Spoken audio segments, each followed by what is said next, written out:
Well, let's cross to Berlin, and Götz FROMMHOLZ, managing director of the Depot Think Tank, a lecturer at the Berlin School of Economics and Law. Thank you for speaking with us here on France 24.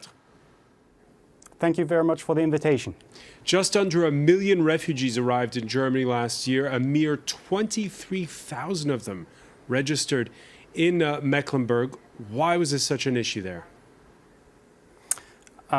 Mecklenburg-Vorpommern is the population-wise least dense federal state in Germany. Only 1.6 million people live in Mecklenburg-Vorpommern, and we've got a ratio in which we've got a key on how refugees are being sent to different states within the Federal Republic of Germany. And Mecklenburg-Vorpommern only has to take on or accept about 2.03% of the total amount of refugees coming to Germany. They only have to accept them. So why is there such a strong backlash against refugees and migrants?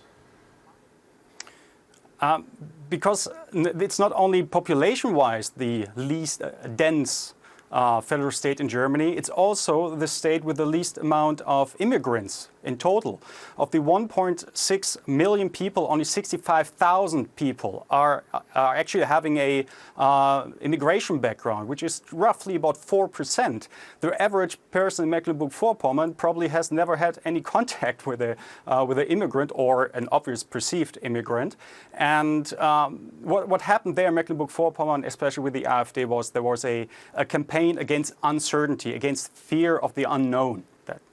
That's why it was such a huge issue. Fear of the unknown, and is it a blow really for Angela Merkel? After all, it's not going to change too much the setup in that state. No. Angela Merkel is not going to withdraw on her statements on the refugee crisis and how she's managing them and how she's welcoming refugees.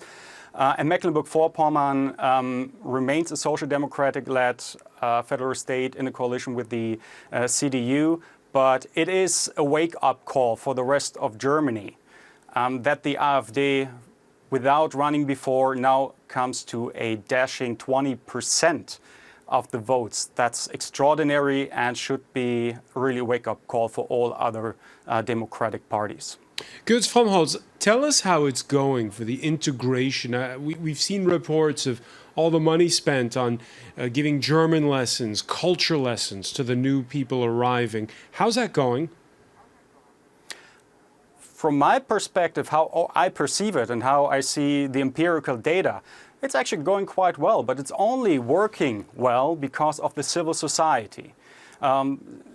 People who are volunteering to work with refugees. I've had exchange students coming from India in their exchange year, volunteering in refugee camps, helping people who come here. So it's a huge bunch of people who are volunteering and helping the people to welcome and to integrate here. Of course, there's a lot of pressure on the official institutions of the government.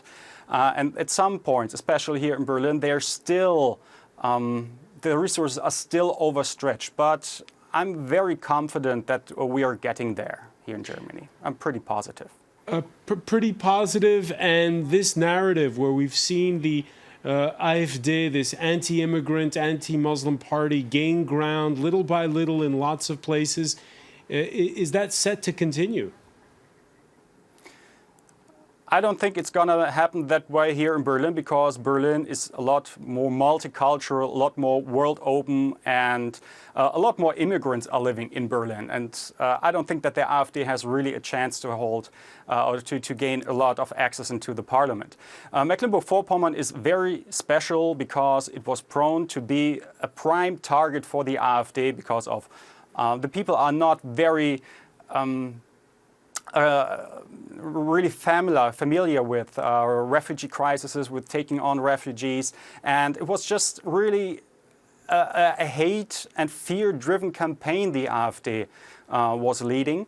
And I don't think the AfD is going to be successful in many other states where there are a lot more migrants anyway, and where the people are a lot more open to other cultures and other nationalities in general. Götz FROMMHOLZ of the Depot Think Tank, many thanks for joining us from Berlin. Thank you.